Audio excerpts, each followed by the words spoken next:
First, I'm going to start by washing my hands, and then I'm going to go ahead and pull my meds. So I have Susie Q Sick Girl, Susie Q Sick Girl, 1150, 1150.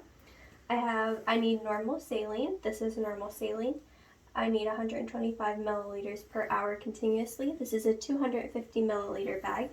This can be given IV. I need to give it IV. This can be given IV at 0800, and it's 0800. I'm going to check the expiration date. My expiration date is good. And I'm going to check for any allergies. She's allergic to penicillin. When I pull this fluid, I'm going to check to make sure that the fluid is clear and not cloudy. Now that I've done my first check, I'm going to go into my second check. I'm going to re-verify my medication. Susie Q Sick Girl, Susie Q Sick Girl, 1150, 1150. Normal saline, this is normal saline. I need 125 milliliters an hour continuously. This is a 250 milliliter bag. This needs to be given IV. This can be given IV at 0800. It is 0800. The expiration date is good, and she is allergic to penicillin. So now I'm going to go ahead and prep my tubing. So I'm going to do my calculations first. So my calculations are already done. My 125 milliliters over an hour is from here. I have the 10 comes from my tubing bag in the corner. And the 60 is for just converting the hours to minutes. So I end up with 21 drops per minute.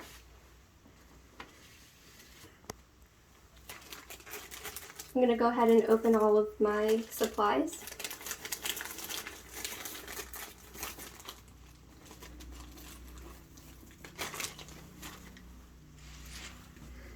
I'm going to prep my tubing by placing the clamp towards the end and then locking it.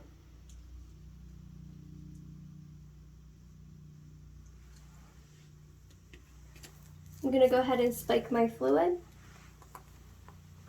keeping both ends sterile.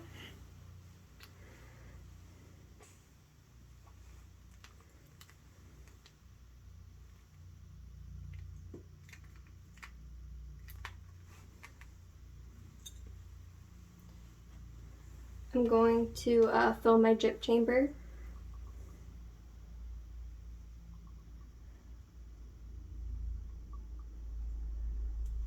And hang my bag.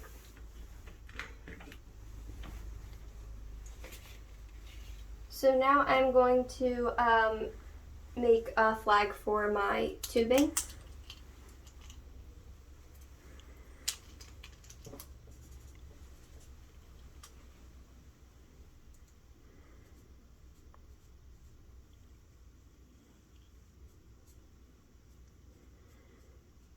It's going to have my initials, date, and time.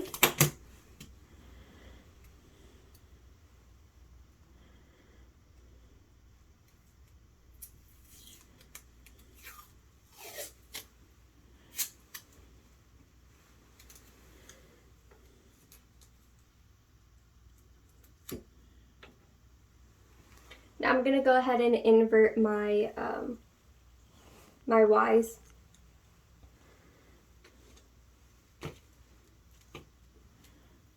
Unclamp my tubing.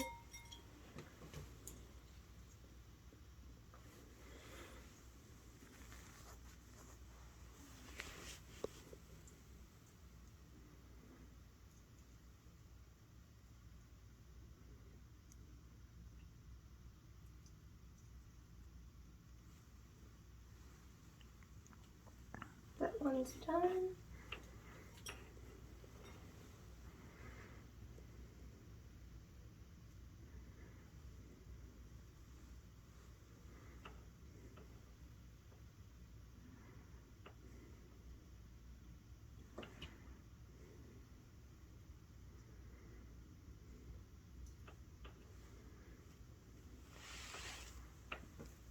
And this is to get any air out of the tubing.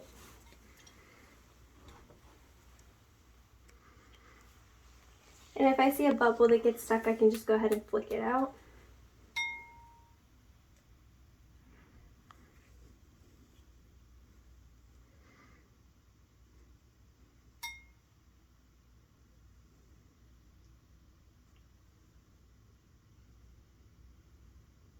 So I'm going to reclamp now that my tubing is primed.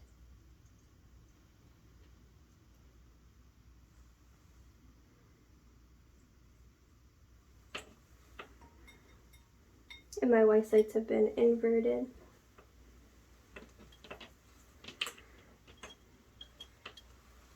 So now I would go into the patient's room, and I'm going to state my first 5. So, hi, my name is Michaela Mendez. I'm a nursing student from HAC. I'm going to wash my hands, close the curtain to provide privacy. Today I'm going to be doing IV therapy, and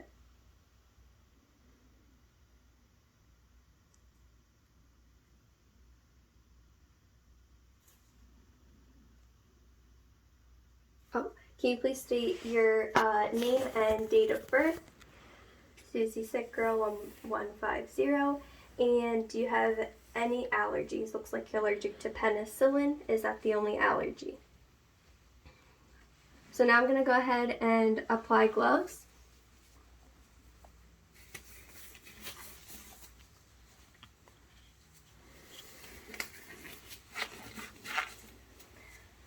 I would assess my my patient's IV. I'm going to be looking for any infiltration, which would be to see if it's infiltrated. It would be cool to the touch, and it would feel very tense and firm. And I'm also going to be looking for phlebitis, which it would be warm to the touch and it would be red. I'm going to look for any edema, ecchymosis, drainage, and leakage. If there's any drainage or leakage, we would discontinue the IV. So I'm going to go ahead and flush my patient's IV. But first I would go ahead and clean the site.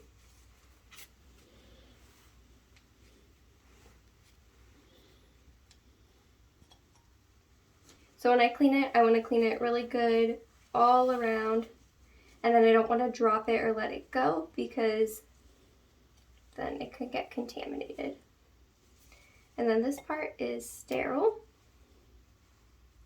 So I'm going to want to, without touching this one, pull back to break the seal.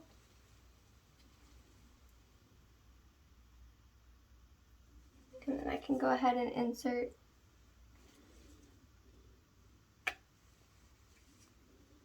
We're going to insert 3 milliliters.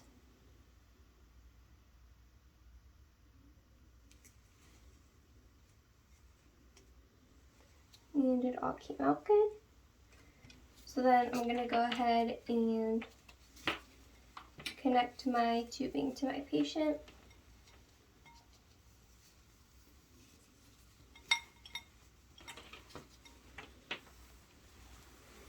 Before I connect it, I'm going to want to clean it again.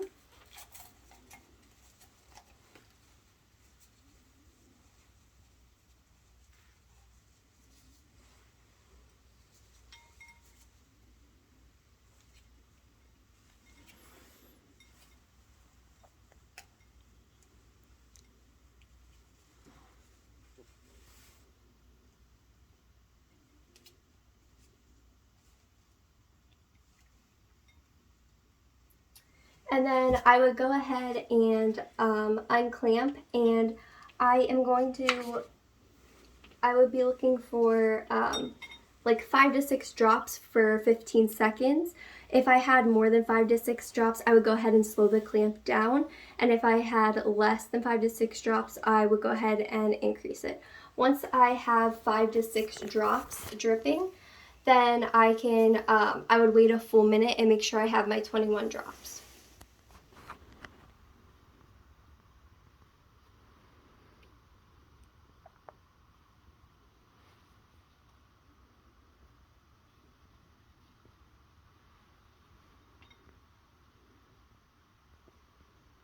And this would have been clamped earlier, but I can go ahead and unclamp my extension. So, and once my IV is hooked up, I would go ahead and make another sticker for my bag stating my initials, an up arrow for when I hung it, We'll just say it's 08:15, took me 15 minutes, and the date and time.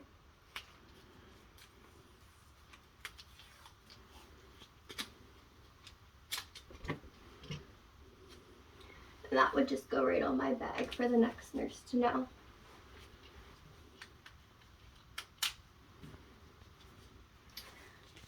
I can go ahead and ask my patient if they have any questions, make sure they don't have any irritation and that they're comfortable. I would give them their call bell, make sure they're in a safe position, and then I can go ahead and document.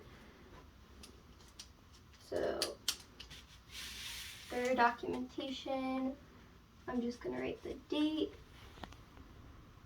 my initials,